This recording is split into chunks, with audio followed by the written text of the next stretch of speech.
The Columbia Network takes pleasure in bringing you Suspense.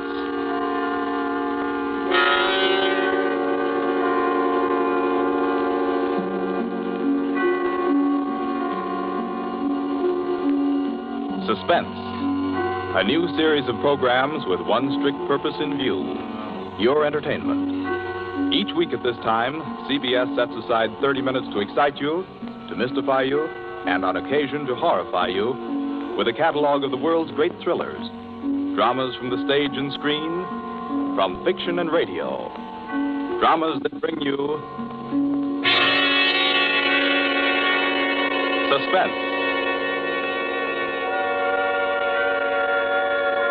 This, the second offering of a new series, is a unique one. Certainly, it is one of the very few pieces of suspense literature that somehow manages to tickle your funny bone while busily engaged in tingling your spine. Make no mistake, though, nobody's kidding. CBS presents its adaptation of John Collier's well-known short story, Wet Saturday.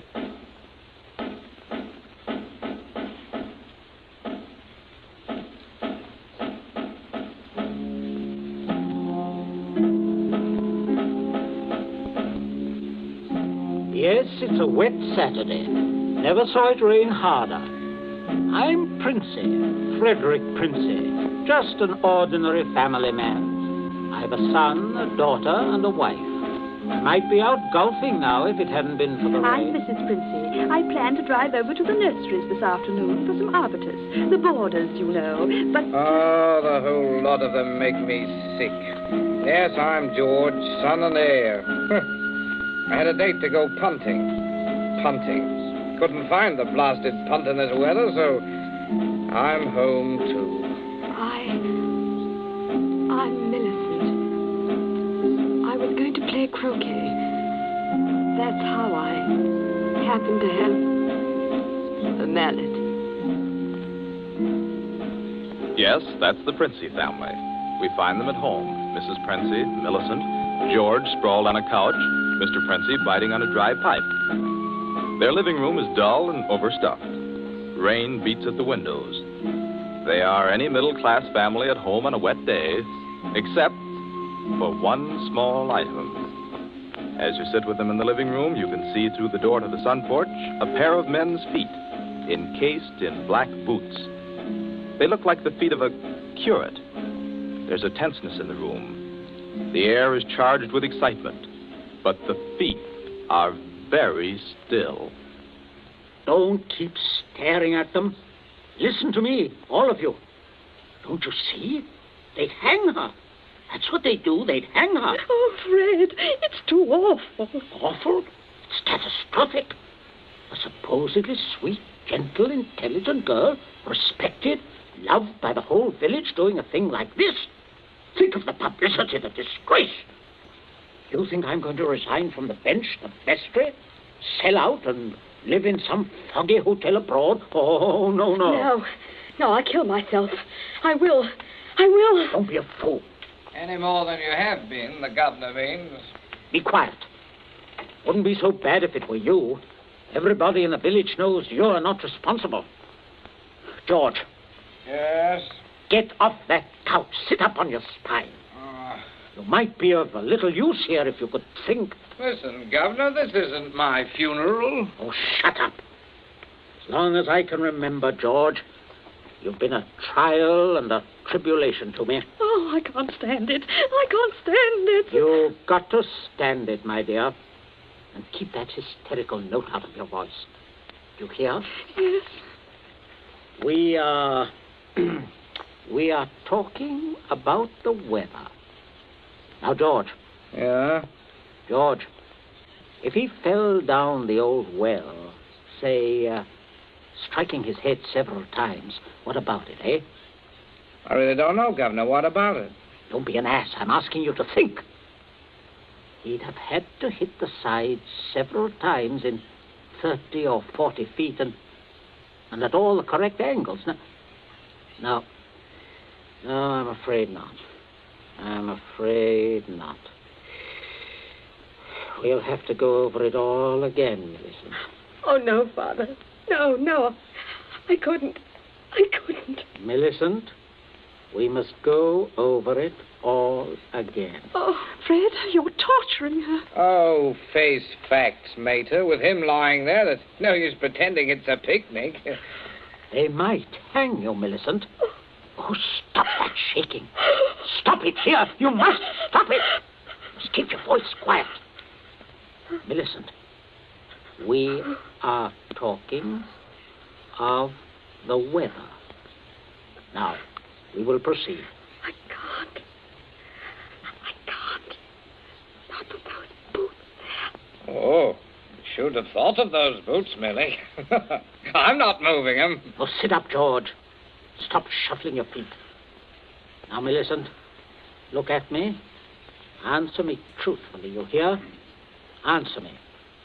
You were in the croquet courts. Yes. Who knew you were in love with this wretched curate?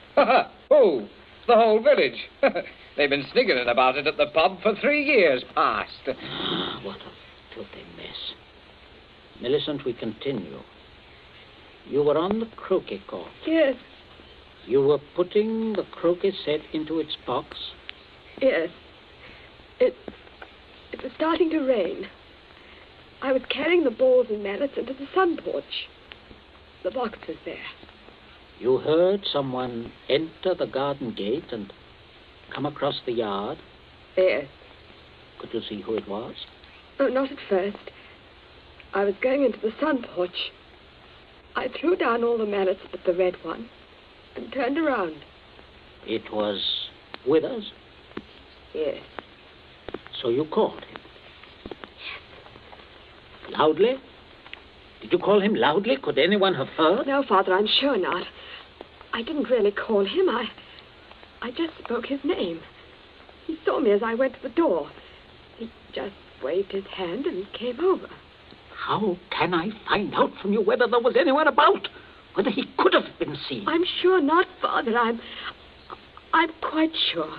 So, you both went into the sun porch. Yes. It was raining hard then. What did he say? He said, "Hello, Millie," and excuse his coming in the back way, but he set out to walk over to Liston. Yes? And he said, passing the park, he'd seen the house and suddenly thought of me. And he thought he'd just look in for a moment. He had something to tell me. Go on. He said he was so happy, he wanted me to share it. He'd heard from the bishop he was to have a vicarage. And it wasn't only that. It meant he could marry. Then he began to stutter and get all confused. And of course, I thought he meant me. Don't tell me what you thought. Tell me exactly what he said, nothing else. Well, oh, dear. Oh, stop crying. It's a luxury you can no longer afford. Tell me what happened. He said, no. He said it wasn't me. It's Ella Bragdon Davis. And he was sorry and all that. Then he went to go. And then? I went mad. He turned his back. I had the red mallet of the croquet set in my hand. I forgot to drop it in the box when he came. Did you shout or scream? I mean, as you hit him? No, I'm sure I didn't. Did he? Come on, speak up. No, Father. And then? I threw it down. I came straight in here. I went to look for Mother. That's all. My poor baby. No one. Leave the child alone, Fred. Not such a child, mater. Millie, I had no idea Keep you had... quiet. I'm thinking. You see, George, he probably told people he was going to Liston. Certainly no one knows he came here, for he didn't decide until he crossed the park. He might have been attacked in the woods. We must consider every detail. A curate with his head battered in. Don't, Father, don't. A curate, head battered in. Now, who would want to kill Withers? Kill Withers? Well, I would with pleasure. How do you do, Mrs. Princey? Captain Smollett. Oh, sit down, pray. Mustn't get up for me, Mrs. Princey. You either, Millicent. My word. Just being neighbourly on a bad day. I wanted to ask you about those dahlia bulbs, Princey. Took a shortcut on account of the rain and walked right in. Knew you wouldn't mind. Oh, he heard you, Father. My dear, we can all have our little jokes. Don't pretend to be shocked. This way, Smollett. This chair, facing the fireplace. Sit down, Mother. Just straightening the curtains to the sun porch, dear. It looks so gloomy out there. Might as well shut the rain out. Just talking about a little theoretical cure at killing, Smollett. You know, young people these days like thrillers. Parsonicide. Justifiable parsonicide. Have you heard about Ella Bragdon Davis? I shall be most properly laughed at. Why? Why should you be laughed at, Smollett? No, had a shot in that direction myself. She half said yes, too. Hadn't you heard? She told most people. Now it'll look as if I got turned down for a white rat in a dog collar. Oh, too bad. Oh, fortune of war. Yes, fortune of war. Odd how it happens, isn't it? Sit down, Smollett. Millicent, console Captain Smollett with your best light conversation. You too, Mother. George and I have something to look at outside. There's this rain, you know, bad, very bad. Come, George. Righto, Governor. Maybe we'll need raincoats, what? Oh, I don't think so. Just make yourself at home, Smollett. Make yourself at home. A cigarette, Captain Smollett? Thank you, thank you. Oh, nasty day to be going out. It's something about the old well, just off the sun porch door, you know. This terrible sodden weather seems to have loosened some of the stones. Oh, too bad. Dash too bad. Spoils the tennis and croquet, I mean, a day like this. Doesn't it, Millie? Doesn't it, Millie? Oh, yes, it does. She was practicing out on the croquet court earlier, but, do pull your chair nearer the fire, Captain. It was so damp, we thought it would be cozy to light it. Thank you, I'm quite comfortable. I hope you don't feel too bad about Ella Davis. Can't always win. Can't see, though, what you women see in these bloodless clerics. Oh, I always thought Mr. Withers is a very charming man. Quite agree, but why should anyone want to marry him? You wouldn't want to marry him, would you, Millie? Not now. That is, are you? Oh, no, of course not. Smollett. Yes, Princess. Good Lord, man, you come in on a fellow suddenly. Guess I did. Oh, don't mind this old double-barreled shotgun. Been working on it. Smollett, may I have your attention for a minute? There's something on the sun porch I'd like to show you. Why, yes, of course.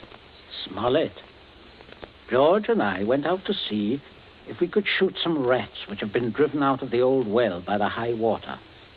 Afraid they might get into the house. Now, you must listen to me very carefully. Very carefully, or you will be shot by accident.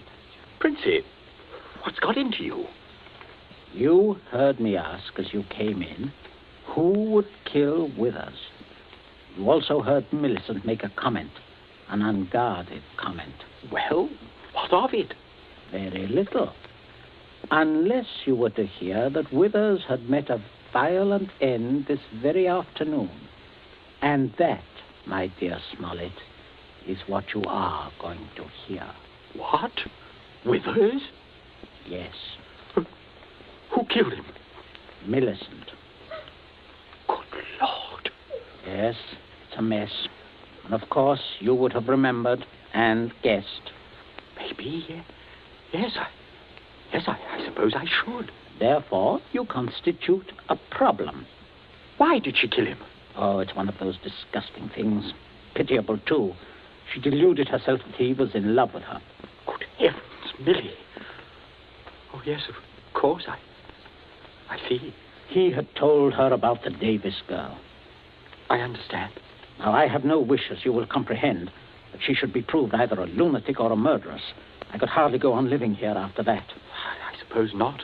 On the other hand, you know about it. Yes, I see that makes me a problem. You're wondering if I could keep my mouth shut. If I promised... I am wondering if I could believe you. But if I promised... If things went smoothly, yes. But not if there was any sort of suspicion, any questioning. You would be afraid of being an accessory. Why, I don't know. I do. What are we going to do? I can't see anything else. You'd never be fool enough to do me in. You can't get rid of two corpses. Oh, I regard it as a better risk than the other. It could be an accident. Or you and Withers could both disappear. There are possibilities in that. Listen, you can't. I can, but there may be a way out. There is. Smollett, you gave it to me yourself. I did what?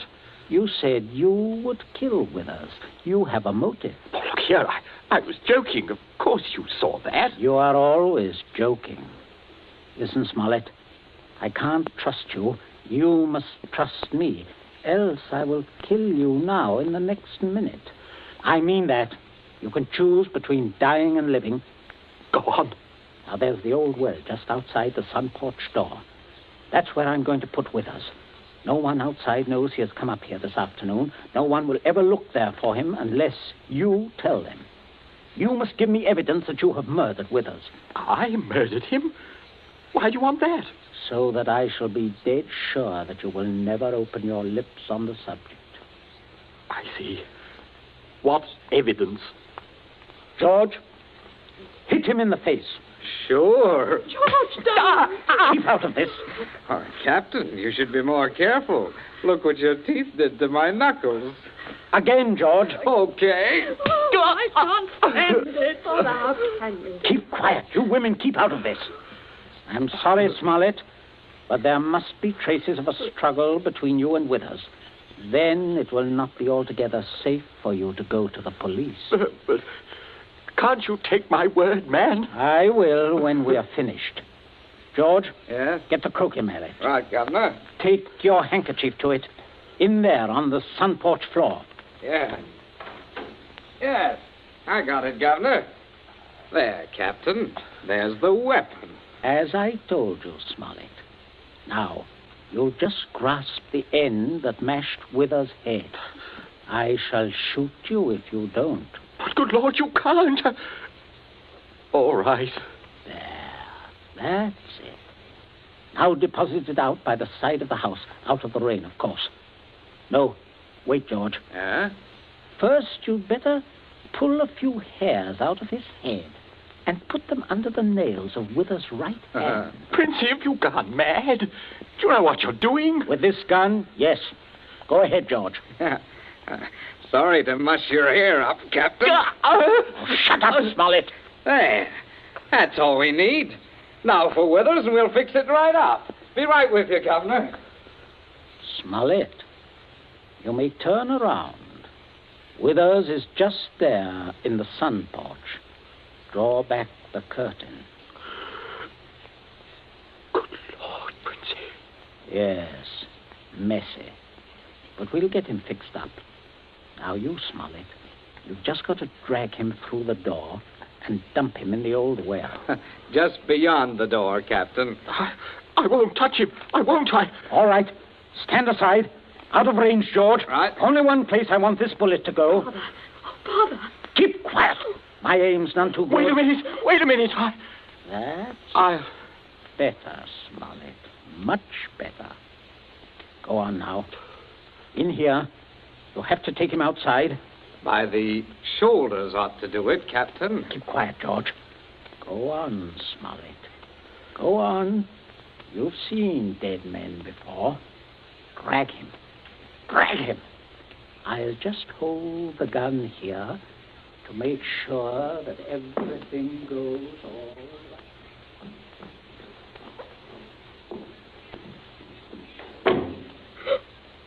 Oh, Mother, come away from the dim window, dear. Don't look. But Captain Smollett. Your father is a very resourceful man, Millicent. I'm sure what he's doing is right. But the Captain. can't stand it. You mustn't question your dear father. I say, are you two still at it? There's enough trouble around here without blubbering. I'm not blubbering, George Princey. So, you see, Smollet, everything is perfectly safe. They'll never look in our well. You see how safe it is? I guess it is. Oh, good heavens, man, you're dripping wet. Why didn't you slip your raincoat on? Tea ready, my dear? In just a minute, dear. I'll ring for Bridget. Exactly what you need, Smollet. Cup of tea. Best thing in the world to ward off a cold. Sit down, won't you? Oh, don't mind getting the chair wet. Cigarette? Help yourself. I stick to my pipe, you know. Funny how... Mrs. Princey, everything's hot, ma'am. Oh, Bridget, yes. Put the tray in front of me here, on the table. Yes, ma'am. That's it. I say, Captain, you've gone and cut your lip. I just knocked it. Oh, how dreadful. Here, Bridget, Yes, give the captain this cup. No, thank you. I rather think I'll be running along now, if you don't mind. Why, Captain Smollett, without any tea? Oh, if you don't mind, Mrs. Princey, if I could just have my raincoat. Oh, I'll get it for you, Captain. Oh, this is very distressing, Smollett, very. Oh, I'll be all right presently, I'm sure. Here we are now. Let me help you. Oh, thank you, young man. There. Better go out the front way, Smollett. Walk is dry. Oh, let me hold the door for you, Captain. Don't worry, old fellow. Don't worry at all. No, I... Good afternoon. Nothing serious, I imagine. A little rest and he'll be as right as rain. By the way, Millicent, you're not looking any too well. No, not well at all. I'm sure it was that croquet court. Being outdoors in weather like this is simply foolhardy. The mater's right, Millie. You saw what happened to Captain Smollett. Oh, come along, dear. I shall give you a hot foot bath and put you to bed. And a couple of days in bed, and you'll be fine again. Get plenty of rest, Millicent, and don't worry about a thing. That's the best cure. Well, I guess I'll have a little rest too, Governor. It's a fine afternoon for a nap. Indeed it is, son. Well, enjoy yourself. I'll see you later. I'll see you all later.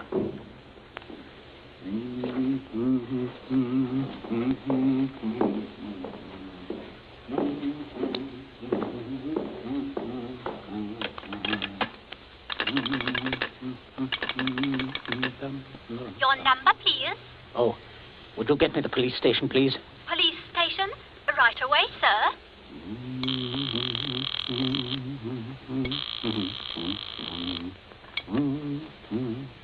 Police headquarters, Sergeant Yancey speaking. Oh, hello, Sergeant. This is Prince here, Abbott's Road. I believe you know me. Oh, indeed I do, Mr. Princey. Sergeant, a horrible thing has just happened. Quite extraordinary. Murder, in fact. Murder? I'm afraid it looks rather bad for a close friend of ours, unfortunately. We saw him do it. I think you'd better send someone over right away. Well, our man should be there right about now, Mr. Princey. I beg your pardon? I say, our man should be there now. Constable Martin has his post right below your house there. Just rang in. Seems Captain Smollett was with him. Captain Smollett? He reported some rather queer goings-on at your place, but I certainly didn't understand it was murder. Just don't touch anything, Mr. Princey. And don't worry. Don't worry at all. No. No. I won't, Sergeant. Thank you. Governor, where are you? There's a man I'm right outside. here. Stop shouting. We have some visitors, Governor. Oh, yes. Yes, I can see that. Well, Constable, good afternoon. Good afternoon, Mr. Princey. And Smollett, I say what a remarkable fellow you are, coming back like this. Here to reenact the crime? Only the one against me, Princey. The one against the curate I'll leave to you people. Extraordinary sense of humor. Mr. Princey, I just had a look at what's in your well. Not a pretty sight, that. Not pretty at all. Yes, Captain Smollett was thorough, if nothing else. You saw him when he did it, sir, out in the back? Oh, quite. We were just returning from a walk. Smollett evidently had been laying for the curate, hiding out in those bushes by the road, I imagine. He was never inside this house? Never. And you say, Captain? I say that while I was inside this house, a guest of the family, I was coerced into dragging the curate's body outside and dumping it in the well. Well, there we are. Not entirely, Constable. I'll just remove my raincoat. There. And demonstrate how damp I got my clothes when I went outside without it. No. That's interesting, isn't it? Quite. He undoubtedly removed his coat at some point between here and your post. I might as well tell you that his weapon, a red croquet mallet, is out by the side of the house. I shouldn't be at all surprised, but that you'd find his fingerprints all over it. All over the end of the mallet, Constable. The end that mashed Withers' head. And not the end I'd have had to grasp in order to do the mashing. Governor. That's a decent try, Smollett, but it won't work. There must be other evidences, Constable. You'll undoubtedly find them when you examine the body. Oh, he means my hair under Withers' nails. Well, sir, if you look carefully, I believe you'll find a few of my precious hairs under his son's nails, too. Here, what are you trying to... Shut up. Constable, this is an utter waste of time. So far as the violent struggle between Smollett and Withers is concerned, Smollett's face speaks for itself. Quite eloquently, I believe. Oh, but no more eloquently than your son's knuckles. As you see, Constable, a fresh abrasion. He did that on my teeth. Or did he? What? I say, or did he? He might have done that on Withers' teeth. Oh, I see. I see what you mean. But I didn't. Governor, he said I... Oh, keep still, you nitwit. Let me think. As a matter of fact, George, the more I think of it, the more I'm convinced it was your voice I heard. Quite a vigorous quarrel. Something about the curate jilting your sister. Oh, don't be ridiculous, Smollett. Very well, Princey. If your son didn't do it, who did? That's what I'd like to know. How about it, Mr. Princey? Well, that is a sticker, all right. George, my boy, it looks like you're elected. Elected? What do you mean? I didn't do it. Why, I had nothing to do. Keep your mouth shut, will you? I won't. I'm not going to take the blame for her. Millie did it. She did it with that mallet. I saw. You could prove that? Prove it? Yes. Her fingerprints on the mallet. The handle. Why, George, don't you remember when you made me touch the mallet? When you picked it up with your handkerchief? No, George, I'm sure you wiped that handle clean. Oh, well, I could hardly expect you to remember that if you can't even remember killing the curate. Governor, I told you to keep still. But, Governor, you're not going to turn me over. As long as I can remember, George, you've been a trial and a tribulation to me. Governor, You shouldn't have done it, son. You really shouldn't. No, George, that was definitely wrong. I say, Princey, I think I'll have that cup of tea after all. Nothing like it in weather like this. Wet Saturday, from the short story by John Collier. You have just heard the second in Columbia's new series, a series designed to bring you the best in thrill entertainment. Outstanding dramas from the field of fiction and radio, stage and screen. Dramas of pure suspense.